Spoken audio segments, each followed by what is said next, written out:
With the NBA Finals starting and graduations happening all across the country, it got me reflecting. And while it reminded me that I looked like this in high school, I think that makes me the perfect person to talk about just how weird this NBA season was. Think about it this way. Imagine every NBA season was just a different clique that you walked by on the way to your next class. The popular kids are like the 2015-2016 season, the nerds are like the 2020 bubble, and the under the staircase couple, you know exactly what couple I'm talking about.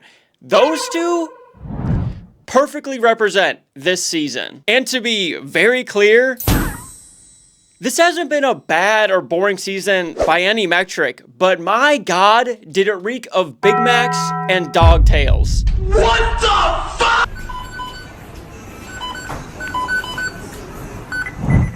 There's no question, when looking back on this season, I think no matter who wins the finals, the main bold, italicized, underlined storyline will forever be the Luka trade. And I've already talked about it, and I'm sure you've heard it from every possible source, but I think it would be an actual felony if I didn't at least bring it up in this video. Because it's arguably the weirdest, most confusing move in sports history. I don't need to go over the trade details. I'm sure you've got those memorized like the pledge at this point, but I'm recording this during the beginning of the conference finals, and I even tried throwing on an MW2 heartbeat sensor, but there's no playoff pulse in LA right now. And that's not solely on Luka. He averaged 35-7 and had the 6th highest usage rate, but considering how loud the Fire Nico crowd was, the fact losing in 5 quieted the crowd that much is actually alarming. Don't get it twisted. Getting gentleman swept is pretty embarrassing, beyond satisfying for Nico,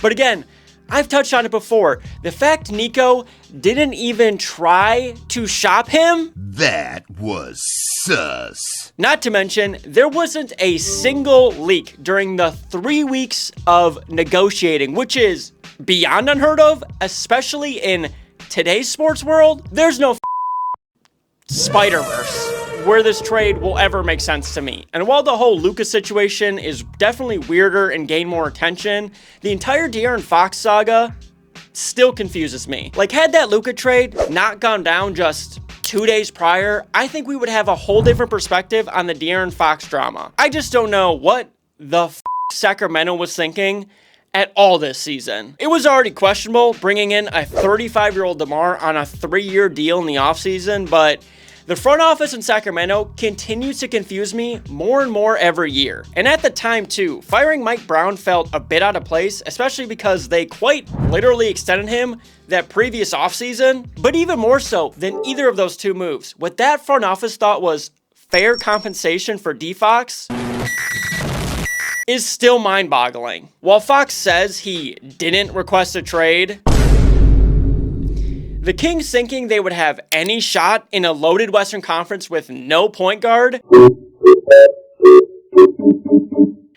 actually might be the most Kings move of all time. De'Aaron's gonna thrive in the most stable franchise, especially alongside Castle and Wemby, but I think I trust 2012 Jason Kidd behind the wheel more than I do Sacramento's front office decisions. Another decision that feels like it was made after cleaning off a bottle of Patron is the Raptors not only trading for BI, but extending him for $120 million. Not even doing it for the clickbait YouTube meme. I genuinely think every fan outside of maybe Drake and the city of Toronto forgot about this move. Personally, I think nothing about that trade and this team makes any sense, and paying RJ and Quickly a combined $60 million for at least the next 2 years is a large reason why I'm just lost with this team. And even in a busted Nature Valley looking ass Eastern Conference, the Raptors still will be at best a play-in team next year. But all this talk about granola bars and Big Macs just reminded me of all the weird beef the NBA had this season. Arby's, we have the meat.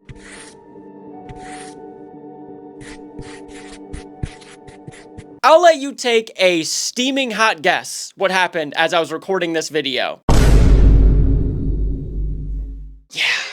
As if this season couldn't get any weirder, the team that was in the finals last year landed this year's #1 pick. And I've specifically brought up how sus the draft lottery is in previous videos, but this might be the most obvious example of tampering we've seen yet. I'll probably just throw the odds on the screen, but this is also not even mentioning the fact the Spurs landed at 2. Pretty much paving the clearest pathway for a Giannis and Wemby duo. I don't know, man. I'm not even the conspiracy type, but too many things just magically fell into place. What started out as a clip of LeBron confronting Stephen A after a game on March 6th evolved into a whole traditional and social media parade. To make this not feel like the most NyQuil-ridden fever dream, I created a timeline of events for everyone to follow along with. Obviously, we started on March 6th with LeBron confronting Stephen A and pretty much saying, "Keep my son's name out your mouth." Everyone's recording, the interaction pops off on social media. Then the very next day, Stephen A gets on First Take and in the most somber, depressed tone I've ever heard him, kind of takes his L, but also criticizes LeBron for not making it a private conversation. Even though Stephen A is constantly publicly criticizing Bronny, I don't know. But nearly 3 weeks of silence go by until we get one of the most unhinged interviews from LeBron ever. This entire interview feels like that NyQuil fever dream I was talking about. Some of the non-Stephen A quotes include suggesting the 2003 NBA draft was rigged, absolutely on Heat culture and Pat Riley, and confirming that MJ won't talk to him until he's retired. But the most quotable line from the entire hour-long interview has to be LeBron calling out Stephen A for being on a Taylor Swift tour run. In that same breath, he also accuses Stephen A for quote-unquote missing the entire point, which honestly, who knows? But what's for certain is LeBron made sure to do this later that night.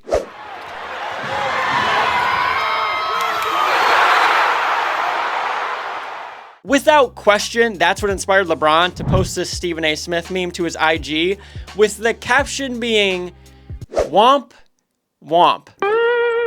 To be fair, Stephen A. Smith also said this after the Pat McAfee show, and I literally quote, "If that man had put his hands on me, I would have immediately swung on him."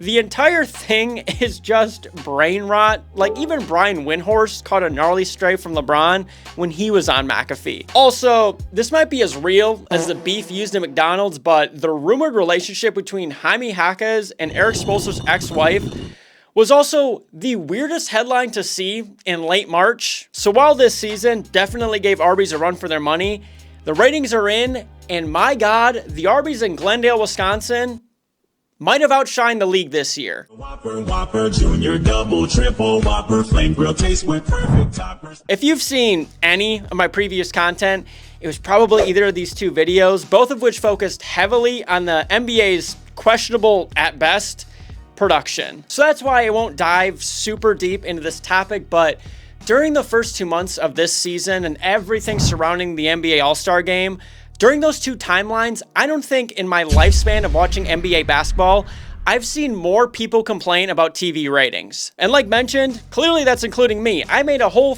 video about it, but what felt especially weird was no one was talking about actual NBA basketball for like the first 2 months of the season. And looking back, I think the NBA Cup was actually a bigger culprit in the entire scheme of things. Do not get me wrong, I still feel like the NBA hates its small markets, makes it impossible to watch local games, and absolutely needs a shorter regular season. But brother, I am just getting more and more confused every day what the purpose of the NBA Cup is supposed to be. Because although it's a very small sample size, winning the cup clearly isn't an indicator that you'll make noise in the actual postseason. And the courts look like something I'd make in 2K after 4 vodka Red Bulls. The players still somehow don't know how the actual tourney works. I don't even know what's going on.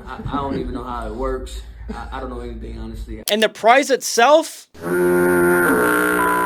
blows, dude. There's been a lot of ideas thrown out for what a good prize should be, but I think my favorite would be giving the winning team home court advantage throughout the playoffs if they actually make the playoffs. When it comes to All-Star Weekend, we we just gotta realize at this point, All-Star Weekend, it's meant for the kids. All of these guys have like a 9-figure contract. They're not going to risk a Damian Lillard type movement in a meaningless game, which, brother, not to go grab bag mode on you, but the amount of Achilles tears this year, obviously Dame and Tatum, but the Pacers had 2 of their big men in the span of a week tear their Achilles. And lastly, the Grizzlies and Nuggets firing their head coaches like a half hour before the playoffs started is still truly so bizarre, but I want to hear from you. Do you feel the same? Did this feel like a really weird NBA season to you too? And gotta shout out Leo's comment from last month's video. Don't even get me fired up about a good PB&J. Outside of that, that's gonna do it for today's video. If you're not subscribed, dude, I literally have a degree in casual takes. You're gonna want to subscribe and hit that like button. But that's officially it from me today. I will see y'all in the next one.